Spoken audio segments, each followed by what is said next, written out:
السلام علیکم ورحمۃ اللہ وبرکاتہ۔ امید ہے کہ آپ سب خیریت سے ہوں گے۔ آج ہمارے یہیں سے ایک سوال کرتے ہیں ایک صاحب کہ کیا کھڑے ہو کر پیشاب کرنا جائز ہے یا کھڑے ہو کر پیشاب کرنا جائز نہیں ہے؟ تو اس کا جواب آپ اس طرح سمجھیے کہ ایک حدیث میں حضور اکرم صلی اللہ علیہ وسلم نے کھڑے ہو کر پیشاب کیا، تو چنانچہ وہ جو حدیث ہے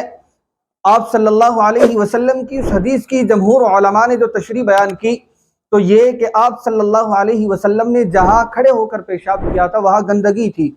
اور دوسری وجہ یہ بیان کی کہ یہ بھی ہو سکتا ہے کہ آپ صلی اللہ علیہ وسلم کے گھٹنوں میں تکلیف ہونے کی وجہ سے، بیٹھنے میں دشواری کی وجہ سے آپ نے کھڑے ہو کر پیشاب کیا، اور تیسری بات یہ کہ آپ کی پیٹھ اور کمر میں یعنی تکلیف ہونے کی وجہ سے بیٹھنے میں دشواری ہو رہی تھی، اس وجہ سے آپ نے کھڑے ہو کر پیشاب کیا۔ بہرحال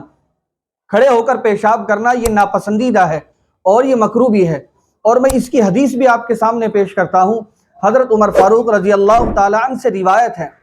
وہ فرماتے ہیں کہ میں ایک مرتبہ کھڑے ہو کر پیشاب کر رہا تھا، تو آپ صلی اللہ علیہ وسلم نے مجھے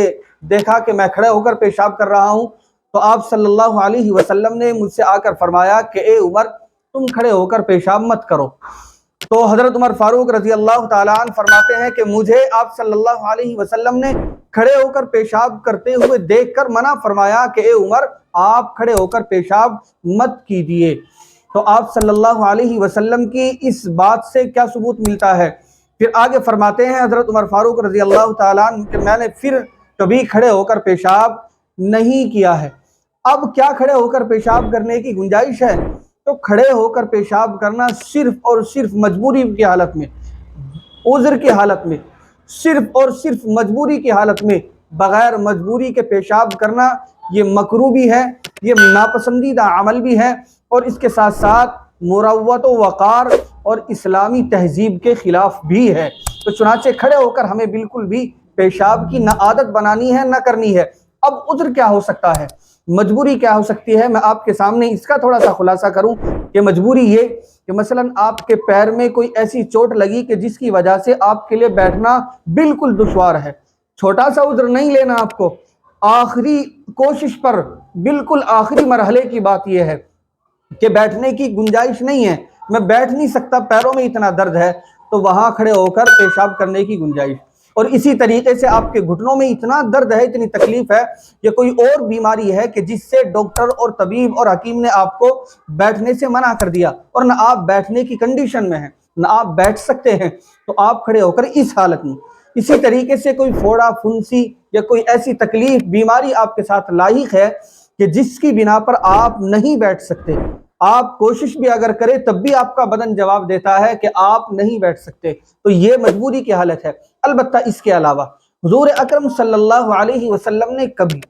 کبھی اس کے علاوہ آپ نے کھڑے ہو کر پیشاب کرنے کی نہ عادت تھی، نہ آپ نے بنائی، نہ آپ نے کیا۔ آپ کا مستقل مزاج، آپ کا طریقہ کیا تھا کہ آپ ہمیشہ بیٹھ کر پیشاب کرتے تھے، اور بیٹھ کر پیشاب کرنا یہی سنت طریقہ ہے۔ تو ہمیں جو ہے یہ کھڑے ہو کر پیشاب کرنے کی نہ عادت بنانی ہے، نہ ہمیں یہود و نصارہ کے کلچر پر جانا ہے کہ وہ لوگ کھڑے ہو کر پیشاب کرتے ہیں۔ اگر میں اپنے نوجوانوں کے سامنے اس قوم کا تذکرہ کروں یا ان لوگوں کا تذکرہ کروں تو ان کو تو نہ کھانے کے سلیقے کا پتہ، نہ نہانے کے سلیقے کا پتہ، نہ ایک دوسرے کے ساتھ ہمارے تعلقات ہوتے ہیں ان کو کس طرح ہمیں اپنے تعلقات برقرار رکھنے ہیں، نہ ان کا پتہ، نہ ان کو کسی اپنی زندگی کے شعبے کا صحیح طریقہ معلوم ہی نہیں ہے، تو ہم ان کے کلچر کو ہرگز فالو نہیں کریں گے، ہم ان کے کلچر کو بالکل بھی نہیں مانیں گے۔ تو خلاصہ کلام یہی ہوا کہ بیٹھ کر پیشاب کرنا یہی سنت ہے، اور یہی پسندیدہ عمل ہے، اور یہی جو ہے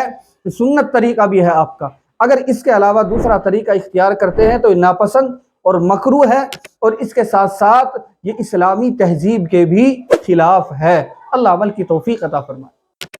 مجھے امید یہ ہے کہ آپ کے یہ مسئلہ مکمل طور سے سمجھ میں آ گیا ہوگا، اور اگر آپ کے ذہن میں کوئی رائے ہے تو وہ آپ کمنٹ کے ذریعے سے مجھے بتا سکتے ہیں۔ اس کے ساتھ ساتھ آپ ہماری ویڈیو کو دوسروں تک پہنچائیے، اور خود بھی لائک اور سبسکرائب کیجیے، اور دوسروں تک ہماری ویڈیو کو آپ پہنچائیے۔